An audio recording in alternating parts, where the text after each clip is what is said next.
जय हिंद। देखिए, आप दशमलव से जरूर परेशान रहे होंगे। अगर आप सवाल बनाते हैं दशमलव वाला और आपसे गलती बन जाता है, या आप बहुत ज्यादा ही परेशान रहते हैं दशमलव से, तो आज से आपकी ये परेशानी बिल्कुल दूर हो जाएगी। आज हम आपको दशमलव वाले जोड़ और घटाव इस प्रकार से बताएंगे कि आप इसको कभी नहीं भूल पाइएगा। आप इसको पूरे ध्यान से देखिए कि कैसे जोड़ और घटाव जो है वो बनाए जाते हैं। स्टेप बाय स्टेप हम आपको सिखाएंगे और अलग अलग टाइप के जो दशमलव के जोड़ घटाव होते हैं उन सभी को हम सिखाएंगे। इसलिए आप ध्यान से सभी प्रश्नों को समझिएगा। हर एक प्रश्न जो है वो एक अलग टाइप का रहेगा, जो आपको बार बार बनाने के लिए मिलता रहता है।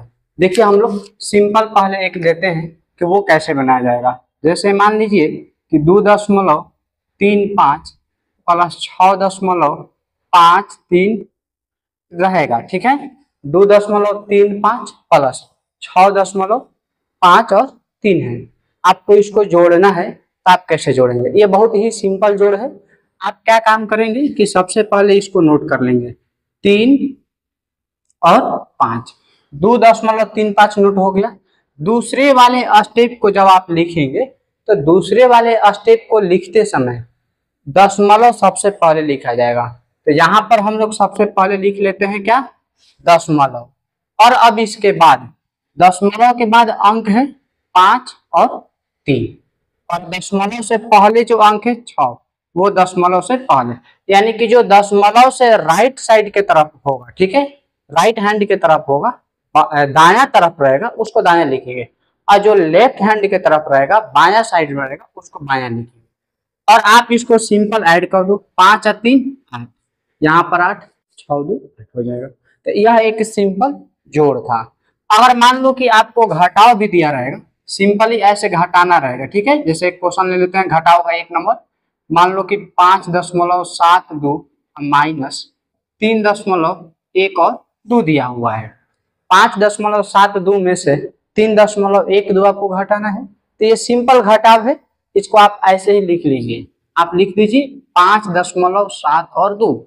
दूसरे वाले स्टेप को जब आपको लिखना होगा, उसमें क्या करना है कि दशमलव के ठीक नीचे दशमलव लिखना है।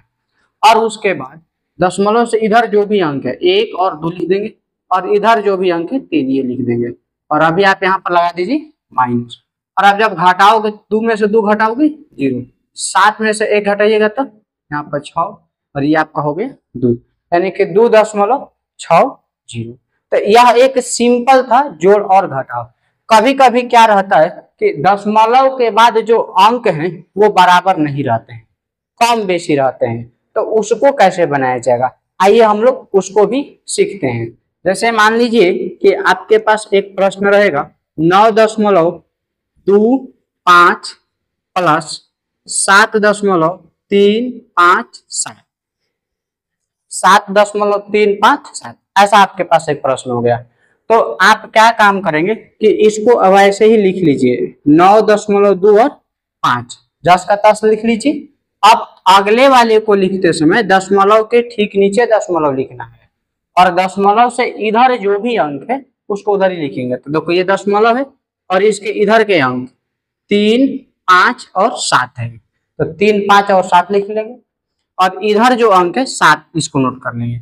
और जहां भी खाली स्थान रह जाएगा, जहां भी खाली स्थान रह जाएगा वहां पर आप 0 लिखेंगे। ये बात आपको दिमाग में रखनी है। दशमलव वाला जोड़ घटाव अगर आप बना रहे हैं और कुछ खाली स्थान बच जाए, उन खाली स्थानों में किसका प्रयोग करना है? 0 का प्रयोग करना है। 0 का प्रयोग अगर आप करेंगे तो आपका जो सवाल है वो बिल्कुल सही बनेगा। तो आप यहाँ पर 0 का प्रयोग करिए। और अब इसको जोड़ा जाएगा, तो ये 7, ये 5 5 10 हो गया, 3 2 5 और 1 6, और 9 और 7 16। तो यह रहा वैसा जोड़ जिसमें दशमलव के बाद जो अंक है वो बराबर नहीं रहते हैं। घटाव में भी वैसा ही किया जाएगा। अगर मान लीजिए कि आपके पास एक घटाव इस प्रकार से है, ठीक है, जिसमें अंकों की जो संख्या है वो ज्यादा है। अंकों की जो संख्या वो क्या है?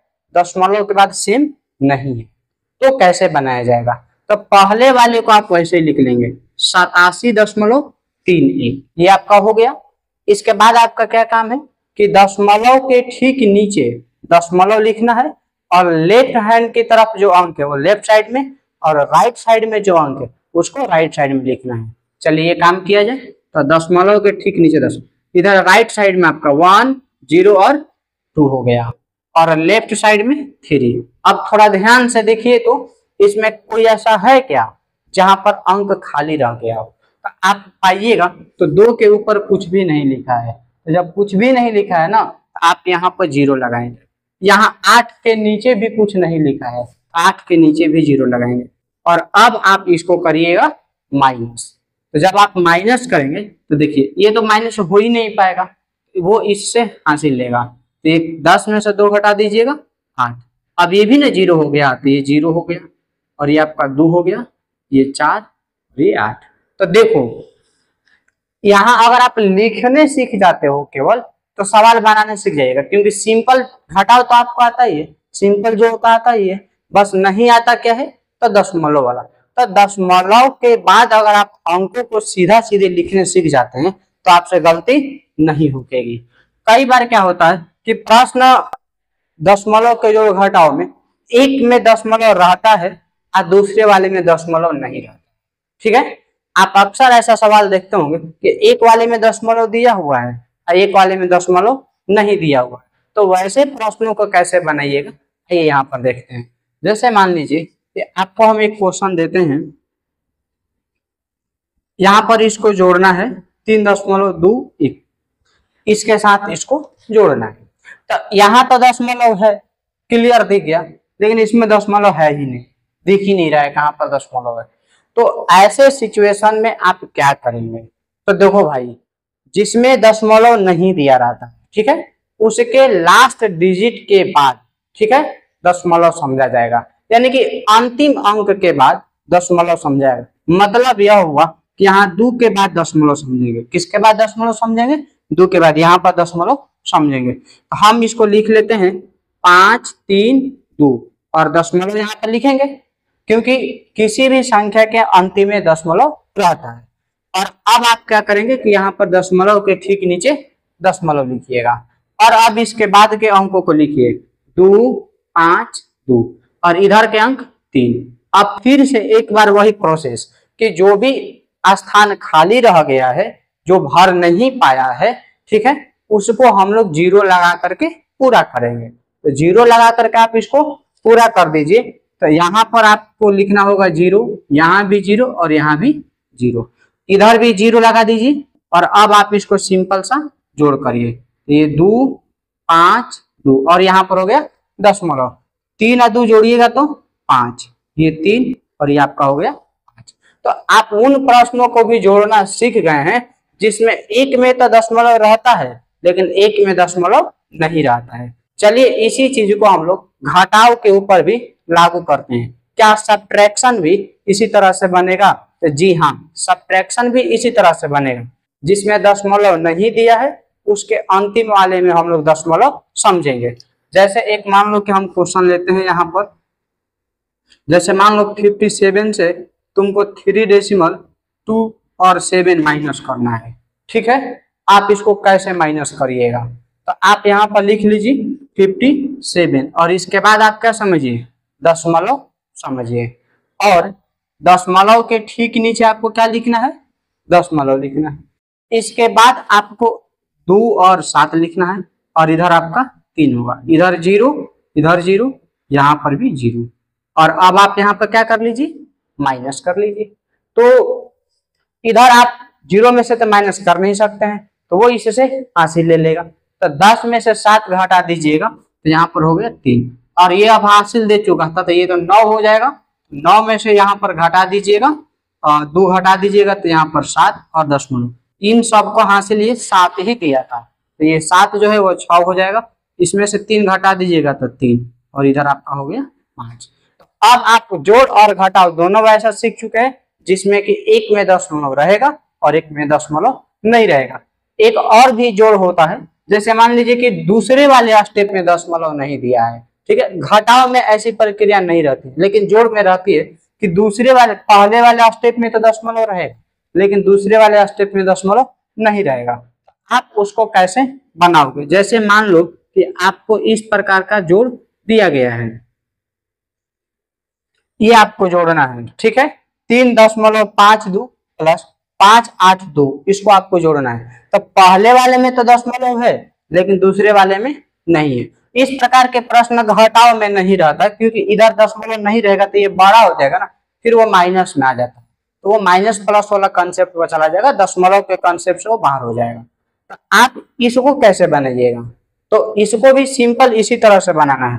आप लिख दीजिए 3.5 और 2 लिख दीजिए, और इसको बनाना है तो इसके लास्ट में आपको दशमलव समझना होगा। तो आप यहाँ पर लास्ट में दशमलव लिखिए। तो अब इधर कोई अंक नहीं है तो कैसे लिखिएगा, तो सारा अंक इधर लिखिए। तो इधर आपका हो गया 2, 8 और 5, और जहां जहां खाली रह गया वहां वहां आप 0 लगा दीजिए। और अभी आप इसको ऐड करिए, ये 2 5, यहाँ 3 2 5, ये 8 और ये 5।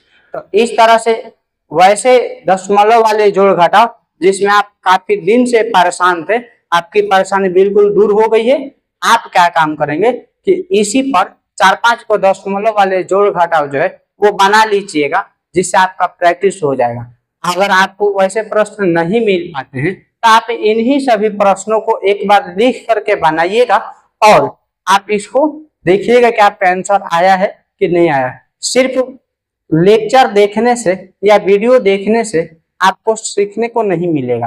कॉपी कलम उठाइए और इन प्रश्नों को लिख करके खुद से बनाइए और जांचिए कि आप सीख पाए हैं कि नहीं पाए हैं। अगर आप सीख गए हैं तो बहुत अच्छा है, लेकिन अगर आपको अभी भी थोड़ा बहुत गलती हो रही है तो आप एक बार पूरे वीडियो को बढ़िया से देखिए और फिर से बनाइएगा। पक्का है कि आपका प्रश्न गलती नहीं बनेगा, ठीक है।